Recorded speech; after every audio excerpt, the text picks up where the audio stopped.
think an ideal 2 days. I think the way the batters set it up yesterday, I don't think you'd sit there at the start of the day and you hope days go as well as that, and the way that the batters put us in a position that we're able to declare last night and take a couple of poles last night was massive for us. And we get today, it was still going to be tough, and we come in, we chip away, and we're able to do it reasonably quickly today, which is always a nice feeling in the Test match.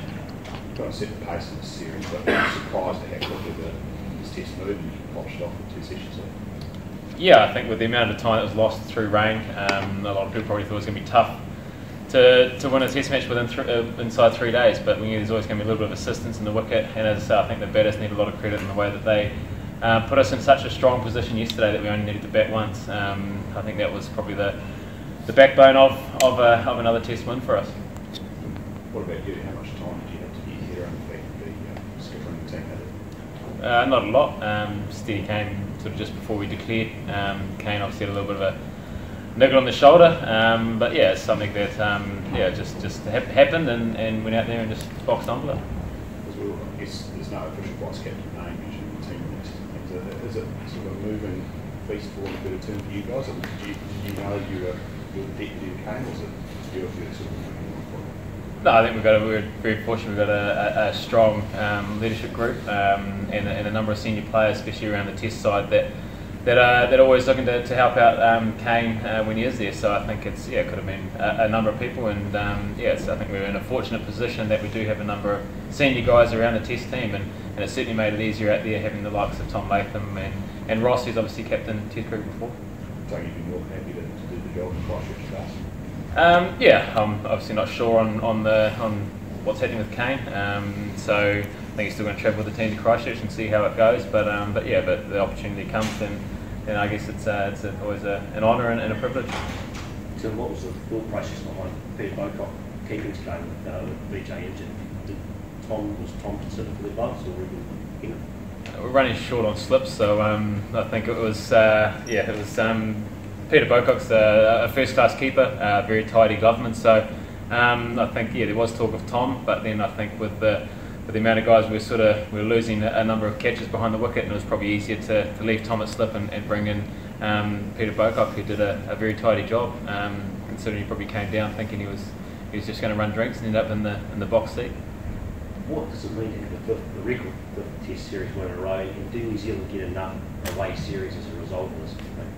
I think as cricketers, and especially the Test group, we love Test cricket. We really enjoy playing it, and times like this now, sitting in the change room are the reasons why we play it and reasons why we enjoy it so much. And this Test group's a great group to be a part of. It's a reasonably settled group, and a number of guys have been around for a while now, and so we've managed to achieve a number of cool things along the way as well. So it's I think as Test players we always wanted to play more, but I think it's just playing what's in front of us, and that's been a strength of ours as a group, and enjoying each game and enjoying each other's company while we're doing it. As the second best team in the world, don't you think you deserve more? I guess it's a tough one because all the future tour programs and that are already laid out in advance. So as I say, I don't think you'd ever get enough Test cricket. Probably if we're playing more, we'd want more as well. So it's every Test match you play is a special occasion and an honour. So it'll be nice to play as much as we possibly could.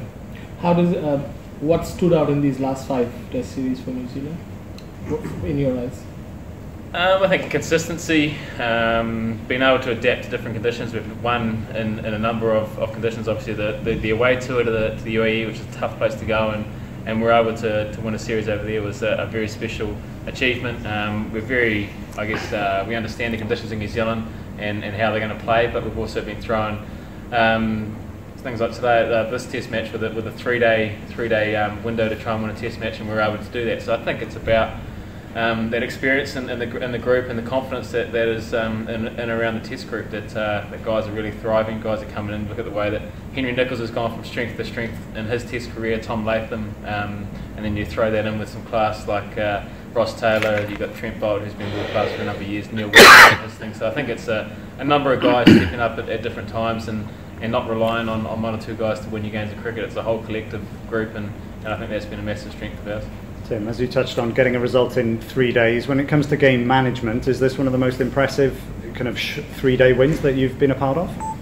Yeah, I think anytime you win a Test match is special, and to do it in such a short time span was equally as special. So I think, especially when you're hanging around for 2 days and you don't look like getting outside, and then you all of a sudden you're out there, and the way, as I say, I think the batters need a lot of credit in the way that they were able to box on and get the game moved forward yesterday so quickly, and put us in a position to set it up, and the bowlers were able to do their job over this morning and last night. Neil Wagner may have come under a bit of fire for his short ball persistent tactics. Much of the same again today, and it worked. But as a fellow fast bowler, are you kind of sympathetic to any stick that maybe he's getting for pursuing with the short ball? I think Neil's shown for a long time he's very good at it. You're allowed 2 bounces and over, so Neil tends to try and only use 2 bounces and over. So it's not like he's breaking any laws in the game. So I think it's a tactic that's worked for us, and especially on a pitch like that, it's offering plenty of bounce. It's sensible not to use it. Team, when you bundled out Bangladesh for 211 in the first innings, did you have the feel that if you score 400 or 450 around, it will be easy to get bundled out Bangladesh in the second innings before that? I think Bangladesh played well in the first innings I guess on a surface that both sides were going to have a bowl on. And the way that Tamim has played throughout the series has been impressive, and we knew they were going to come out and try and put the pressure back on us on a bowler-friendly wicket, and I think they did that. They got to a position there, but they weren't able to probably gain any momentum through their batting innings. But the wicket did quicken up a little bit yesterday and today, which we probably thought may help us, but we knew that we saw in Hamilton how Bangladesh stood up in the second innings, so we knew it wasn't going to be easy, and they were going to throw different challenges at us throughout the second innings.